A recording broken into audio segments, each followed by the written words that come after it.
Hi, my name is Bethany Sharp, and I am creating this video to go over the issues of incarceration to the states.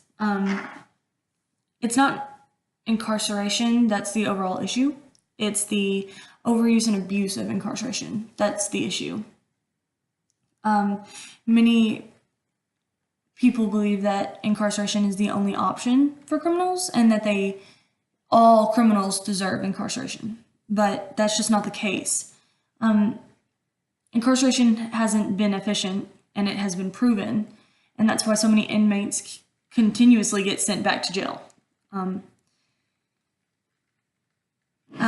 Incarceration causes overpopulation in jails, and it also is a big problem when it comes to money, because it costs thousands of dollars to hold these prisoners, and thousands of dollars being spent on criminals that aren't even violent. Criminals that most of them need mental help or like rehab for drug problems, stuff like that. And the solution, I believe, to fixing this issue is to create a more efficient and fair judicial system to provide these inmates with certain places to go, basically options other than incarceration. So people with mental problems can go to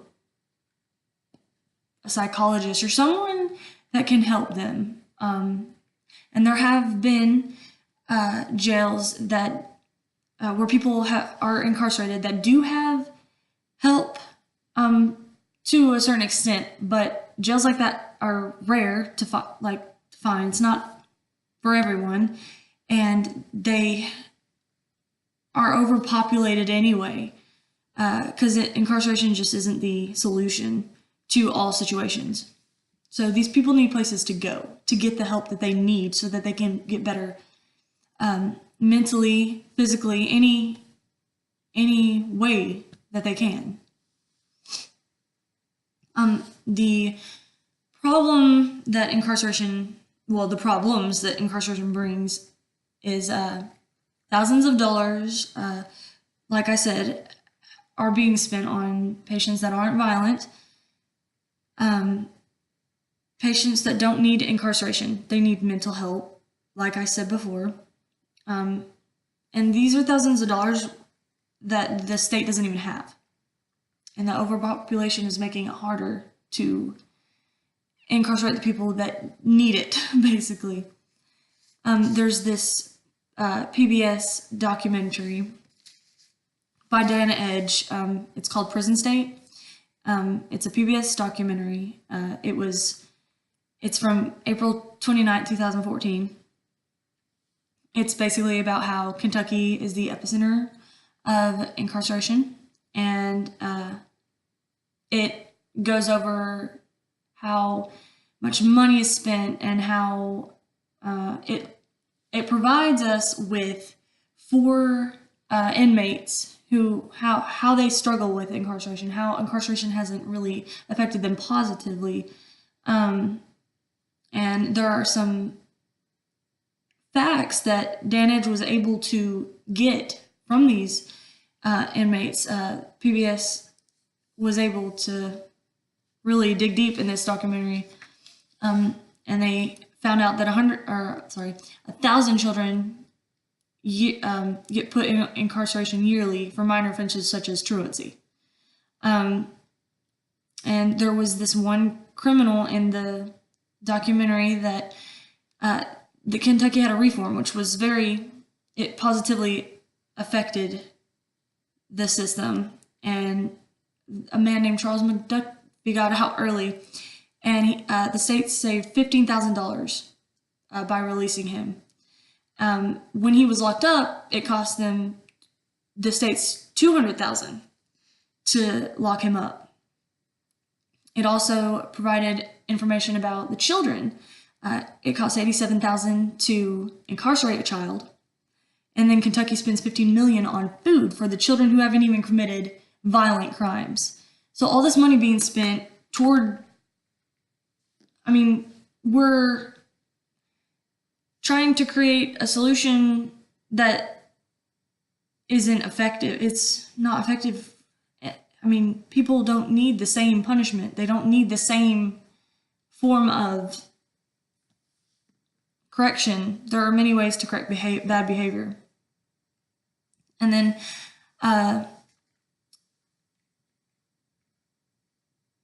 it affects everyone, including taxpayers. Just all this money going toward stuff like that, especially the states, though. And I think the biggest problem is for the inmates who aren't getting the help they need. There are people that get out and they don't have anywhere to go. They aren't given the money that they need, or like anything. These people need places to go to get back up on their feet. Again, the solution, we need to figure out who we're mad at and who have actually committed crimes that need incarceration.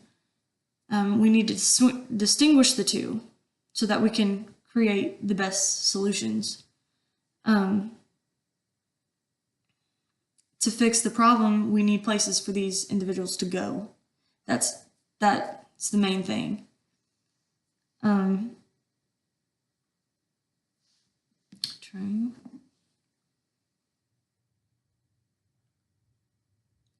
So it says that in that video, in that PBS video, and many other places, that once kids, so throughout the PBS documentary,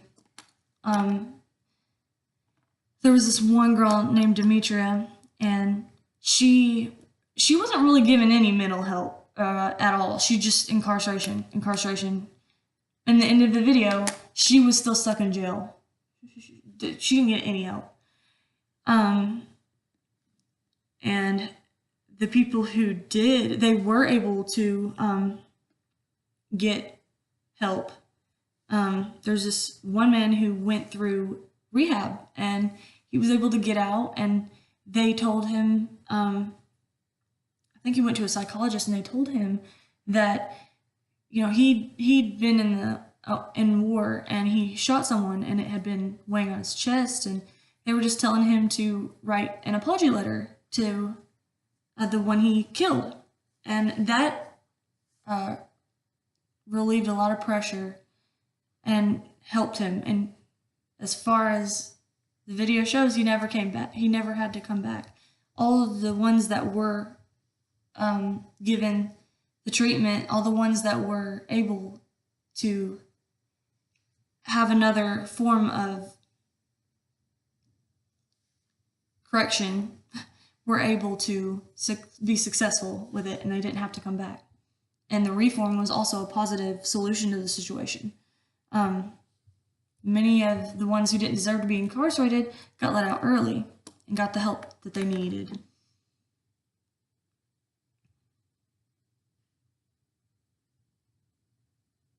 And the states need to know that this is an issue, and any questions or concerns, it's really all provided in that PBS documentary that I was able to watch.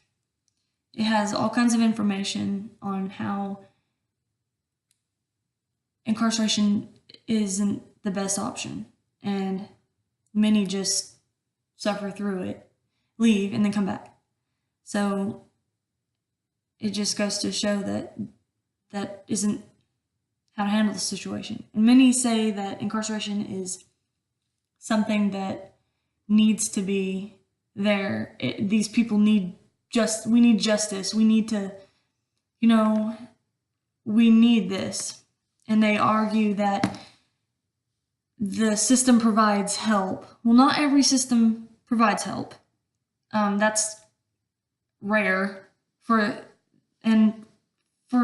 there to be enough room in jail to get that help is rare. It's not it's not a common thing. So to make this an option for everyone to go, anyone who needs it, that would be beneficial to everyone, and it would save the states a lot of money. And anyone who argues that these people need justice, not everyone needs justice. There's some people that need just the help, and their actions mentally, we don't understand why they commit these crimes. They know what they're doing, but some of them just haven't had the guidance that we have had. They haven't been able to experience what we've experienced. Some people don't have the mental capacity to learn the way we do, so they think committing these crimes is okay. And so taking them through the right treatments, providing those options, places to get them back on their feet, it's going to help them. That way, when they get out of jail, they'll have a place to get back up on their feet and go out into the world, and they'll be ready to be normal again, and individuals who can live a happy, healthy, stable life and a crime-free life. And that is all I have to say about that. I hope it was effective, and I hope that this issue gets resolved.